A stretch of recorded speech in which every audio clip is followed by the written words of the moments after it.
ঠিক নজরও এমন এক বিষাক্ত তীর, এই তীরের মাধ্যমে শয়তান যখন আপনার সাথে গুনার কাজ শুরু করায়া দেয়, তখন এই বিষ সারা শরীরে ছড়ায়া যায়। বলে মানে কি? মানে বুঝেন নাই? অন্যায় জায়গায়, হারাম জায়গায় নজর পড়ার সাথে সাথে তখন কানটাও গুনাহ করতে জেগে ওঠে। ওই যেই নারীকে সে দেখেছে, ওই নারীর একটু কথা শুনতে তার মন চায়, তার জবানটা গুনাহ করতে জেগে ওঠে। যেই নারীকে দেখেছে, ওই নারীর সাথে একটু কথা বলতে মন চায়, তার হাতটা গুনাহ করতে জেগে ওঠে। যেই নারীকে দেখেছে, ওই নারীকে স্পর্শ করতে মনে চায়। সব গুনার জন্য জেগে ওঠে। কেন? নজরের মাধ্যমে গোটা শরীরে বিষ তো ছড়ায় গেছে।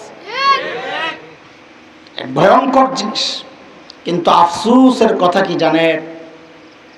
আফসোসের কথা হইল, অনেক ভাই আমরা আছি, আমরা ভাই বলুন সবাই, আমরা এটারে গুনাই মনে করি না।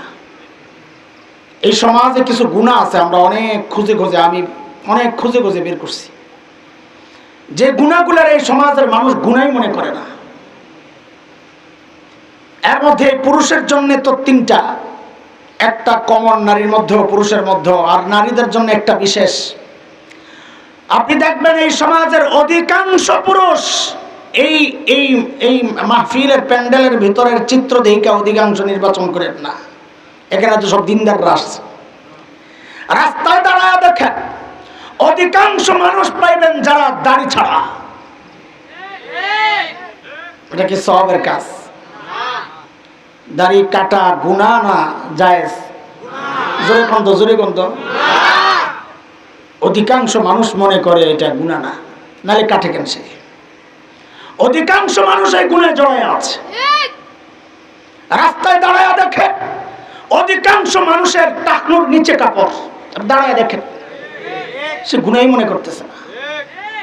রাস্তায় দাঁড়ায় দেখেন অধিকাংশ বোনের মুখ খোলা, কারণ মুখ খোলার সে গুনাহই মনে করতেছে না।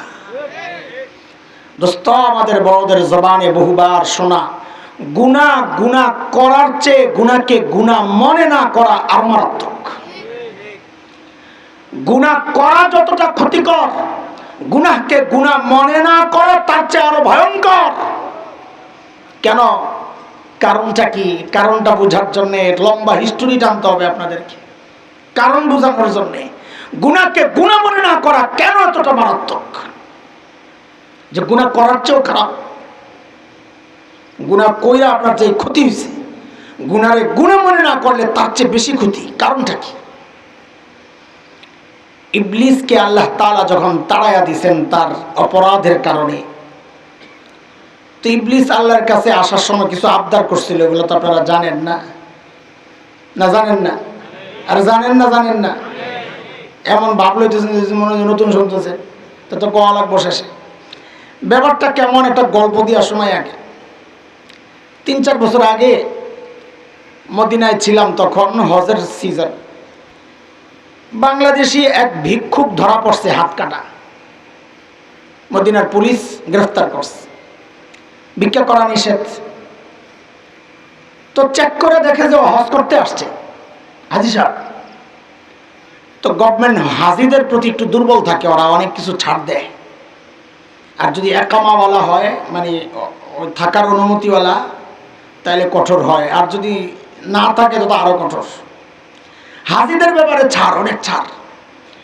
তো যেই দেখছে বেটা হজ করতে আসছে, তো একটু ছাড় দিছে। ছাড় কি?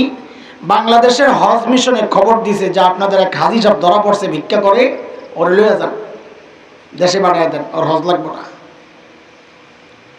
তো হজ মিশন, হজের যে অফিস, আমাদের মদিনা ইউনিভার্সিটির আমাদের ছেলেরা যারা পড়ালেখা করে, ওরা ওই হজের সময় একটা সার্ভিস দেয়। ওরা আরবি ভালো জানে, তো হজ মিশনওয়ালারা ওদেরকে কাজে লাগায়, কন্টাকে 1 মাস 1.5 মাসের জন্য নিয়ে নেয়। তো ওইরকম 3-4টা ছাত্রকে পাঠাইছে অফিস থেকে ওই ব্যাটারে আনতে।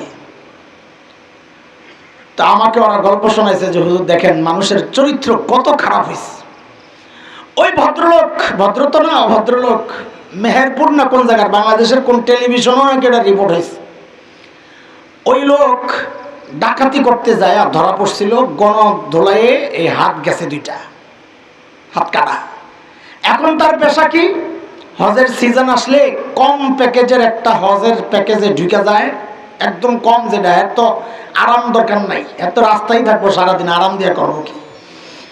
কম টাকার একটা প্যাকেজে ঢুইকা হজে চলে যায়, যায় সারা সিজনে ভিক্ষা করবে, যা ইনকাম হয় তার দ্বারা তার হজের খরচও ওঠে, যা থাকে তা দিয়ে সারা বছর চলতে পারে।